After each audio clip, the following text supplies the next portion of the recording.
Militan Hamas mengusulkan Rusia sebagai mediator utama dalam penyelesaian konflik antara Israel-Palestina. Peran Rusia dianggap penting untuk mengimbangi Amerika Serikat, AS, yang merupakan sekutu Zionis. Usulan itu disampaikan Wakil Kepala Biro Politik Hamas, Musa Abu Marzouk, kepada media Rusia Sputnik seperti yang dikutip dari Sputnik Globe. Menurutnya, Hamas siap melakukan pembebasan sandera yang ditahan di Gaza, termasuk warga Rusia.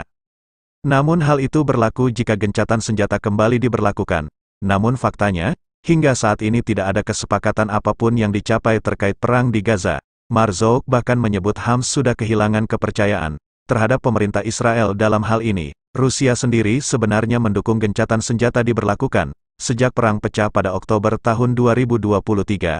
Namun, resolusi Rusia diveto oleh AS di Dewan Keamanan PBB.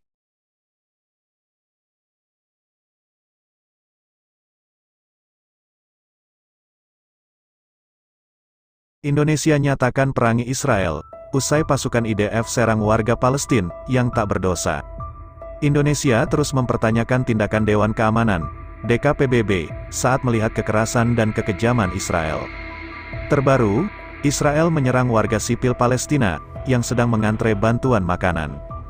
Coba Anda pikir dengan hati nurani, apakah ini dibenarkan?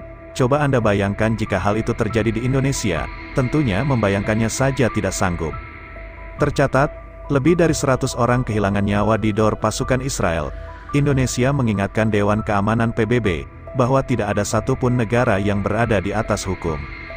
Apakah tragedi kemanusiaan ini masih belum cukup bagi Dewan Keamanan PBB, menyepakati resolusi mengenai gencatan senjata? Kata Kementerian Luar Negeri Indonesia mendesak negara-negara untuk menghentikan bantuan senjata ke Israel, demi keadilan dan kemanusiaan, lanjut tulisan tersebut. Selain ratusan warga terbunuh, 700 orang lain mengalami luka-luka saat mengantre bantuan makanan, dikutip dari BBC.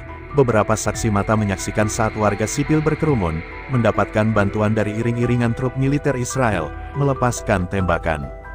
Truk-truk pembawa bantuan sontak berusaha untuk bergerak maju. Akibatnya, sebagian korban tewas tertabrak truk-truk tersebut. Kementerian Kesehatan Gaza pun menuding Israel atas insiden pembantaian itu.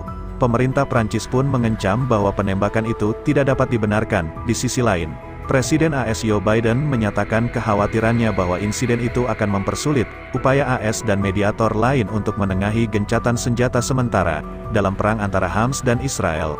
Padahal dialah yang memveto resolusi gencatan senjata di PBB beberapa waktu yang lalu.